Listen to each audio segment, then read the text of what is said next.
Hello everybody and welcome to a little channel update video for the coming month of May. I haven't done really anything recently on the channel, as you guys know. Obviously, some of you probably been kind of keeping an eye, seeing if I've uploaded anything. And essentially, I've been going to work more consistently again, and I've got some other side projects that have taken up a lot of my time. And I'm kind of been just like, I don't know, just had a lot of things come up and I just haven't had the time because the overall process of recording, editing, rendering, and then uploading takes a long ass time. So I just haven't had the time to do it. But this coming month of May, I am planning to do, well, there's so many games coming out. My wallet's going to be begging for mercy by the end of it. I'm really looking forward to it. It's going to be a fun month. I've got a couple games I plan on playing on the channel. Resident Evil 8, that'll be coming out. I will be playing that. I have a weird thing with horror games. I love playing horror games. It's a love-hate relationship. I hate getting scared, but I find horror games often so fun because they're scary. It's a weird thing, but I do really enjoy it. Although I cannot stand horror films. I will never touch a horror film ever. But, you know. Anyway, and we've also got the long-awaited Subnautica Below Zero. Obviously, as some of you know, Subnautica was kind of like what really took the channel off into, you know, a lot of people discovered my channel through that way. And, I mean, the views on the Subnautica series are quite, you know, I'm very happy that I was able to make a series that so many people enjoyed.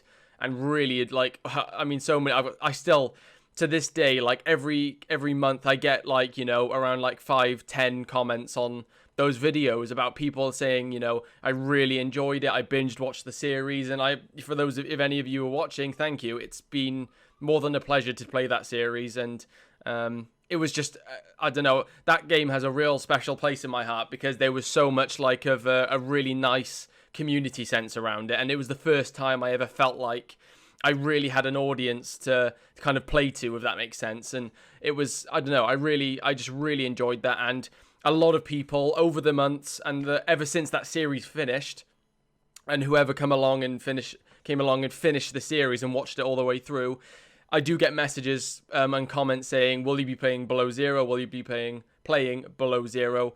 And yes, of course I am. I really cannot wait to play that. I loved Subnautica and Below Zero. I have stayed completely out of spoilers for Below Zero. The new trailer that came out recently, I've not watched it. I don't want to get spoiled about literally anything.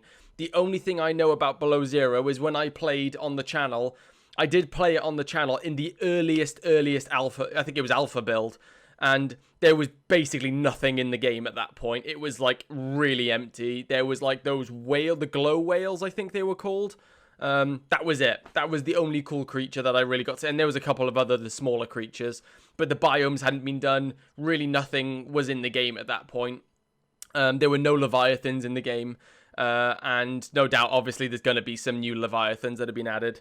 And I've managed to stay completely in the dark for spoilers, and I'm so happy about that. I'm really don't want to get spoiled, and I'm really looking forward to just playing Below Zero. And the thing about Subnautica that I loved so much was it was the unknown that made you fear it, and that made it scary, but made it amazing because you'd come across and find incredible, you know, majestic creatures that initially you're not sure whether you like them or not. You're not sure whether they're friendly or they're going to kill you. And it's really kind of like you kind of get closer, trying like discovering this life form. It's really cool.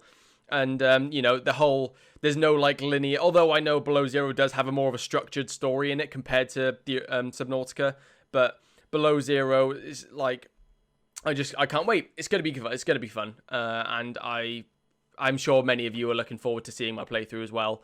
I just can't wait. Subnautica, just to get a bit of Subnautica back in my life is a good thing because I just enjoy that series so much. And I'm curious to think what they're going to do further on after Below Zero. Now that that's released, I'm sure they'll update it, possibly, you know, do bug fixing and maybe even add new content to Below Zero. But if it's a full release and they feel comfortable with it and they don't add any more content, I'm going to watch very closely as to where... Is it Off-World Studios they're called? I can't quite remember the studio name, which is really awful of me. And I I'm going to watch very closely as to what that studio puts out in the future, because I've done nothing but love their work. They are a leading example of how early access games should be done, rather than being really half-baked games that try to take your money as quick as they can in early access sort of thing. It's a really, I don't know. I just can't wait. I'm so excited, as you could tell. There's also the Mass Effect Legendary Edition. I will be playing that in my own time. I will not be playing that on the channel. I might stream it, but I'm, again, unsure about that. The Mass Effect series is so long. To dedicate myself to streaming all 3 games, that is a heavy task, and I don't think I'm going to do it, honestly. There's also the Days Gone PC release. I'm really looking forward to that. I really enjoyed Days Gone.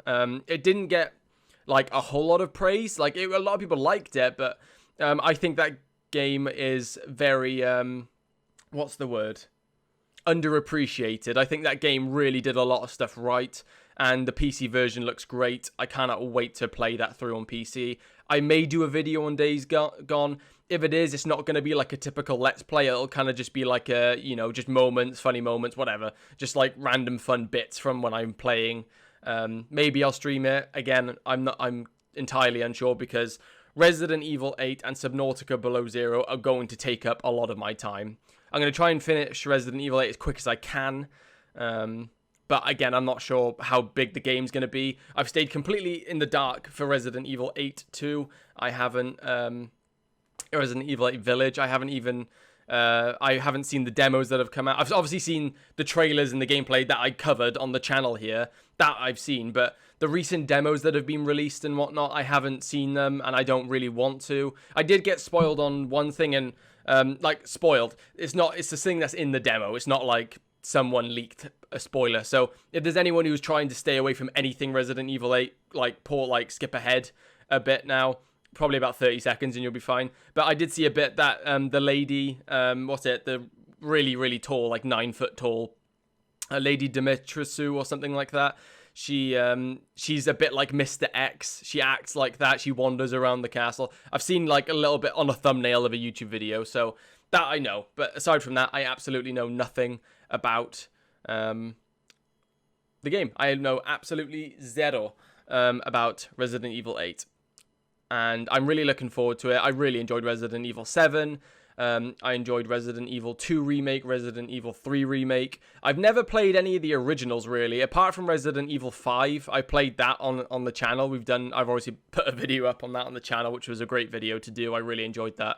But I've never played the original Resident Evil. I've never played the original Resi 2, Resi 3, Resi 4, 6. I haven't played any of those. I've played like the beginning of 6, and that was about it years and years ago, so I cannot remember anything that happened in that. Obviously, I've seen clips throughout, like comparing Resident Evil 2 Remake to the original, sort of stuff like that, and I've seen like a couple of videos of Let's Plays and stuff like that on the original Resident Evil, so I've seen bits and bobs. I don't know anything, how the story correlates together or how it kind of all links in, so I'm not entirely sure. But from what I've played, Resident Evil 7, 2 Remake, 3 Remake, I did enjoy all of them. So yeah, that's pretty much all I have to say. Just look forward, there is new content coming to the channel. It's not a dead channel just yet. I am going to be doing Resident Evil 8. I'm going to be doing it in a slight different format in terms of how I upload it. It's not going to be, because typically when I do Let's Plays, I do like, part 1, part 2, part 3, part 4, part 5, and they're all like uncut. It's like beginning to end. There's no cuts. It is just like full gameplay, no cuts, just my commentary all the way through. But I'm thinking about doing Resident Evil 8 differently. Oh god. Sorry, I haven't like talked to a camera in ages, so this is like, I'm not like prepared at all. I got like way too much saliva in my mouth. Anyway, so basically, I'm going to do it in the sense that, kind of like how I did Subnautica, in the sense that I will be basically recording a chunk of gameplay, hour and a half, 2 hours, something like that. Then I'll edit that down to the best bits, best moments, and story-related moments, and keep it at that, and kind of just keep it more swift going forward, and a bit more, like, keeps you engaged a bit more, because they're obviously, when it comes to, and it's something I've been thinking about while I haven't been doing videos, is my format of how I do Let's Plays and stuff. essentially I want to, rather than doing the typical part 1, part 2, and then uncut from beginning to end, because there's always downtime, there's always moments of quiet during that. You can't speak for like an hour and a half all the time. I mean, I have in the past, but my throat is wrecked by the end of it, and I think it just relieves a bit of pressure on me, because I do feel that when I'm playing a game and I know it's a series that I'm not going to be doing any cuts with. Bannerlord's different in that sense, where Bannerlord, there is always something happening. Bannerlord is like, there is no moments of quiet. There's always something to talk about, something to focus on commentary-wise. So it's really, I really enjoy Bannerlord in that sense, where I'm always able to just keep grinding the wheel with speech, basically. So, and I'm in terms of Bannerlord, I'm sure some of you are thinking, where's Bannerlord? Because that's disappeared off the face of the planet. I'm not sure whether Valdim is going to continue. I really enjoyed Valdim. I probably will go back to him, more than likely, because I really enjoy the character of Valdim. Obviously, Bledry is the original. Nothing can overtake him, unfortunately, and Anadao was a great character, and I'm really proud of all the characters I made. Although I have noticed that my characters that I've created are all kind of samey, in the sense that they're big brutes, they're big, tough leaders sort of thing. They're different personality-wise, but the general, like, aesthetically speaking, they're all quite similar. Big beards, big, strong guys, whatnot. But they've all had their own flair and flavor to them as characters, as I've tried to flesh them out. Bledry and Anadao, I went really in depth with in the story. I did a lot of like things, and I started to do that with Valdim, with like the 16.5 or whatever, like a little story moment in between. I did like little bits, like I started doing that, and to be honest, the reason why I did end up stopping is not because I got bored of the game. Quite frankly, I just need to kind of let it lie, because I didn't want to become. I was starting to think I'm playing almost too much Bannerlord on the channel. But the thing is, there wasn't much else to play regardless, in terms of doing actual Let's Plays. So Bannerlord just kind of filled a nice void of where there is nothing really to play. And I've really enjoyed playing Bannerlord, but I don't want to become a Bannerlord channel, if that makes sense. That's something ever since I started my YouTube channel I was always wary of. And I'm like something I worry about, and I only continue to play Bannerlord because I wanted to, but I don't want to like have loads and loads of people come in and find my channel just through Bannerlord. I want people to find my channel through various different games and try and create a more like and make my channel a bit more diverse in terms of the content I cover, rather than being simply just one game. Because problem is with doing that as a YouTube channel, and I'm not trying to be like this everlasting YouTube channel that gets like eternal fame sort of thing or whatever. I don't care for that, but I've got other more important things in life that I want to pursue. But you don't want to become, no matter how big of a channel, you don't want to become dependent on one game, purely because as soon as that game dies and becomes less popular, your channel dies. And plus, it's just not me anyway. I don't play one game. I play so many different games. I feel like the fact that I cover so many games on the channel is representative of how I play games. I always jump genres. I always jump around and just try and constantly play different games. And I love loads of different series of games. Because I've played games for so long and I love video games. So I'll just play. I never stick to one series. There's series that I like more than others, obviously, but I could never, like some people who like just play COD all year, and they play COD and they wait for the next one to come out. They play COD or FIFA or the typical big, the ones that sell like hotcakes type thing. I've always been very like diverse in my genre in terms of what I play. There's been a hell of a lot. You can easily just go through my videos history, the history of my videos on my channel, and you'll see there are loads of different types of genres and games on the channel. So I think it's something I've done well, but I've noticed obviously that ever since Bledry took off as a series and whatnot, and Bannerlord took off, I've always been bringing that's been at the forefront of the channel for a long time now, pretty much since then. And I want to try. There's been other things, like I played Jedi Fallen Order for a bit, and various other series that I don't end up finishing purely because, one, I just don't want to finish it. Usually the reason is something happens. Because one thing I cannot stand is when I play one game and then I end up something gets busy, I end up playing another game or something like that, or I just can't. Or sometimes it's just lack of motivation to go through all the editing and stuff like that, which usually tends to be what gets me. But it's trying to push through that. But when I end up stagnating in terms of my motivation or whatever other reason it may be in terms of that series, I hate leaving anything. This is like with TV, with movies. I can never stop an episode halfway. I can never stop a movie halfway. I can't stop a game like mid-story and leave it for like a month and then come back because I feel like I'm not getting the full amount out of it. I feel like you need to constantly be playing that game, watching that movie, watching that TV episode to get the full context and really be in it, if that makes sense, and really understand everything as it's flown. Because after like a couple weeks has passed, a month has passed, there's details you forget, and then it's not as impactful and you don't feel as connected anymore because you're not every day going through that with the characters sort of thing. And for me, I really like storytelling is such a huge thing for me that films and games have to get right. And it depends. Sometimes the game that's being made, developers aren't going for the most incredible story ever. Sometimes it's like Doom Eternal, for example. They don't go for like this breaking story. It is like rip and tear. You're a Doom guy. Shoot the shit out of demons, pretty much. And it's trying to be like one of the best FPSs out there. Fast-paced, arena-type shooter, you know. It's trying to be that, the best it can be. And it fulfills that incredibly. And no one goes into Doom Eternal looking for a rich story. There's more of one there, and it's cool. A lot of lore involved in it, and there's a lot of codexes you could pick up and collectibles to read about it, which is cool for the people that are looking for that, who are really into the Doom series. But when I look at Doom, I don't see, you know, it's just complete as context as to what they want to push forward as a game. Whether they want to focus on the gameplay, the story, like Red Dead 2.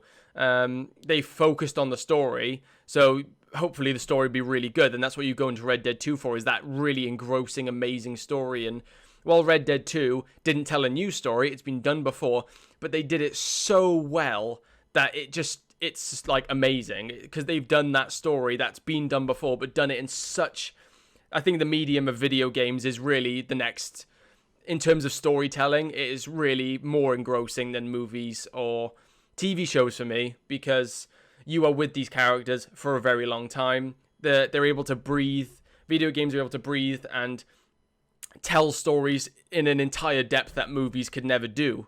And like Red Dead 2, like, you know, so many of us, we cried at the end of Red Dead 2, and because you're with those characters and that gang for like 65 hours, like 70 hours, that's how long it takes, you know, 50 hours, however long it took you to complete the main campaign, 50 and over minimum, on your first time round doing the story. And it really, you can connect with characters, get a whole new depth to them. They're so much more like three-dimensional. They're not like just two-dimensional characters.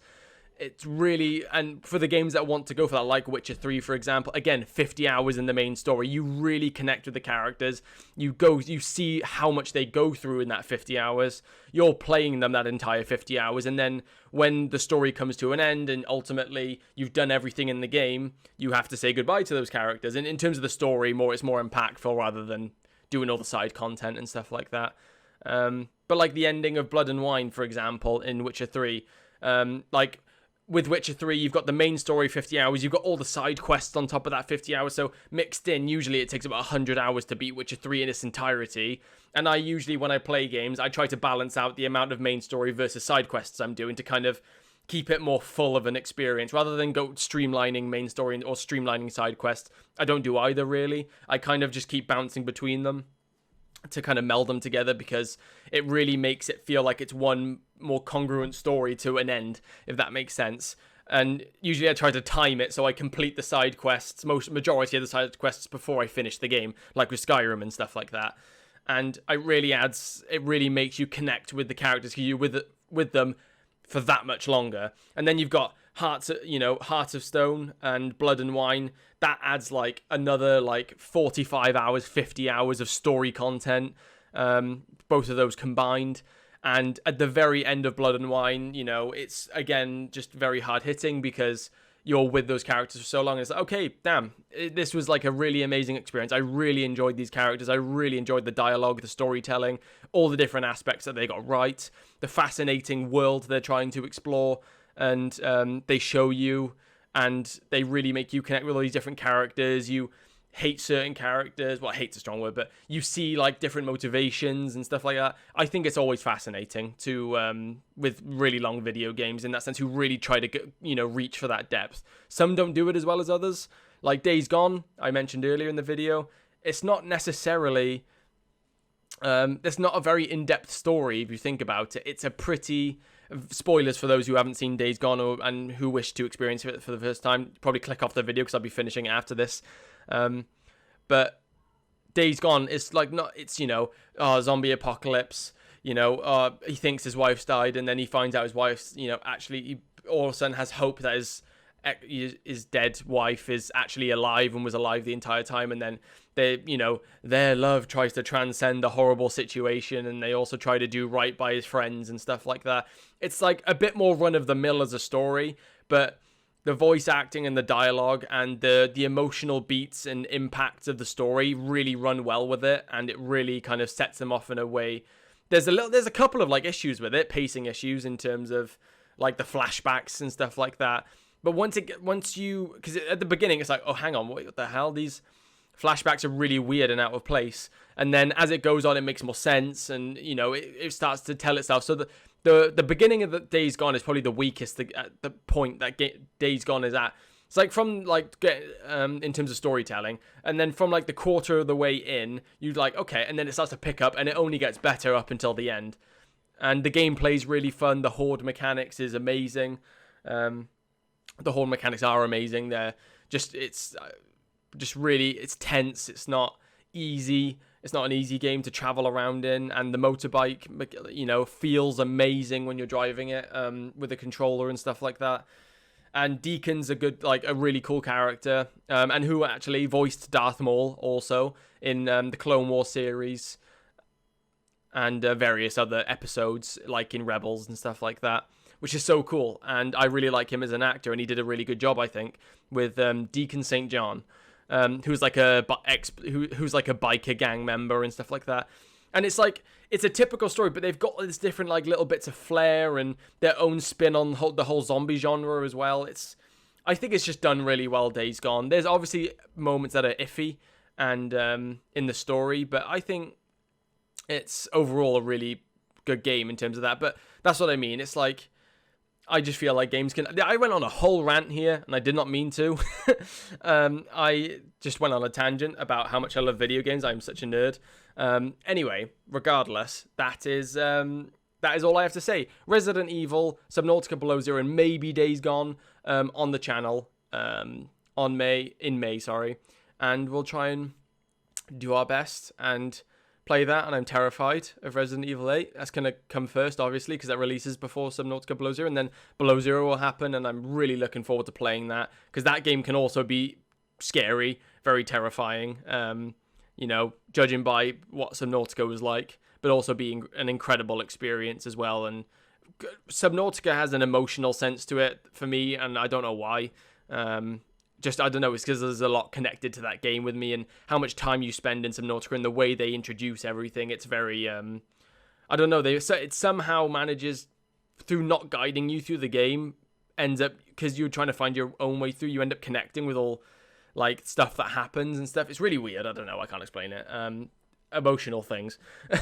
But, yeah, anyway, that's pretty much me. I shall see you all in the next video. Goodbye, guys.